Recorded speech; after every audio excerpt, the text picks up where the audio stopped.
నమస్కారం, పాడి పంటలు ఛానల్కి స్వాగతం.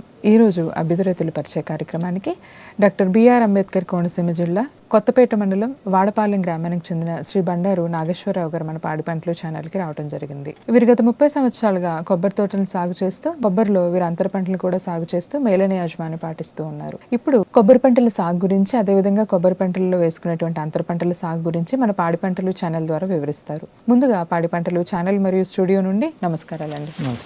మా కోనసీమ జిల్లా అంతా కొబ్బరి తోటలే మాకు ఎక్కువ జీవనాధారం. అవే ఎక్కువ మాకు పంటలు.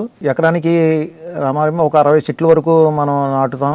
60 చెట్లు నాటితే మనం అంతర పంటగా కూడా మనం కొన్ని పంటలు సాగు చేసుకోవచ్చు. అంతర పంటలుగా మనం అరటి తోటలు, కంద, పసుపు, పెండలం, అనాస, కోకో లాంటి పంటలు వేసుకోవడం వల్ల అదనపు లాభం కూడా మనకు చేకూరుతుంది. కొబ్బరి చెట్లకి చుట్టూరు పల్లెల గుంటలు తీసి వాటికి పచ్చి రొట్టె కానీ ఎరువులు, ఈ కాంప్లెక్స్ ఎరువులు లేదా పొటాసు, అమోనియా, యూరియా ఇటువంటి మిక్స్ చేసిన ఎరువుల్ని మనం ఒకసారి మరలా నవంబర్, డిసెంబర్ నెలలో ఒకసారి పెట్టుకుంటే కొబ్బరి చెట్లు దిగుబడి బాగుంటుంది. సంవత్సరానికి 2 సార్లు పెట్టుకుని మందు ఈ కాంప్లెక్స్ లో పెట్టుకుంటే దిగుబడి బాగుంటుంది. లేదా పచ్చి రొట్టె, పశువులు పేడ ఇటువంటివి కూడా వేసుకోవచ్చు.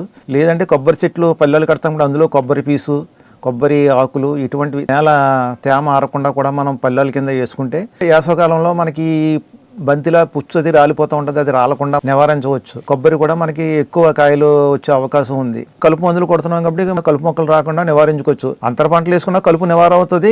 ఈ డ్రిప్ పెట్టుకున్న వాళ్ళకైతే కలుపు ప్రాబ్లం పెద్ద ఉండదు. అంతర పంటల వేసుకోవడం వల్ల కదా మనం కొబ్బరి చెట్లకి నీరు అవి అత్తమాటలు ఇస్తూ ఉంటాం కాబట్టి దిగుబడి మనకి బాగా ఉంటుంది. ఈ అట్టి తోట వేసుకోవడం వల్ల కూడా 10 రోజులకి 15 రోజులకి ఒకసారి నీరు పెడతామంటే కొబ్బరి చెట్లకి ఎంతో ఉపకారంగా ఉంటుంది. పురుగులు నివారణకి మెయిన్ కొమ్ము పురుగు అన్నది నివారణ చూసి మొక్కలు, లేత మొక్కలు, చిన్న మొక్కలకి ఎక్కువ అది మొవ్వుల్లో ఉంటుంది ఆ పురుగు. దానికి ఈ ఆర్టికల్ డిపార్ట్మెంట్ వాళ్ళు ఈ బాక్స్లోని ఈ వలలో ఇచ్చినారు. తర్వాత తెల్లదోమకము వేప నూనె, అంబాజీపేట రీసెర్చ్ వారు బదలెక్కులు ఇస్తున్నారు. అవి తెచ్చుకుని మనం ఆ కొబ్బరి చెట్లు పిన్నులు చేసి ఉపయోగించుకుంటే ఈ తెల్లదోమ నివారించవచ్చు. దానివల్ల రైతులకి ఎక్కువ దిగుబడి వస్తుంది. ఈ కొబ్బరి తోటలో మనకి సంవత్సరానికి 2 సార్లు మందు పెట్టడం వల్ల 10,000, 15,000 లోపు అవుతుంది. అంతకన్నా ఏమీ ఖర్చు అవ్వదు. అధిక దిగుబడి రావాలంటే కొద్ది వర్షాలు అవి పడి కంత ఈ దోమ పోతే కంత కాయలు మనకి ఎకరానికి 1,500 అలా కూడా పట్టే అవకాశం ఉంది. ఈ కొబ్బరి తోటని కొద్ది అభివృద్ధి పరుచుకోవాలని ఈ ఛానల్ ద్వారా విన్నపించుకుంటున్నాను. మేలైన దిగుబడులు పొందడానికి కొబ్బరి పంటలో పాటించవలసిన యాజమాన్య పద్ధతుల గురించి, అంతర పంటల వివరాలు, అదేవిధంగా అంతర పంటలు సాగు చేసుకోవడం వల్ల కలిగే లాభాల గురించి పాడి పంటలు ఛానల్ ద్వారా చాలా చక్కగా వివరించారండి. ధన్యవాదాలు. నమస్కారం.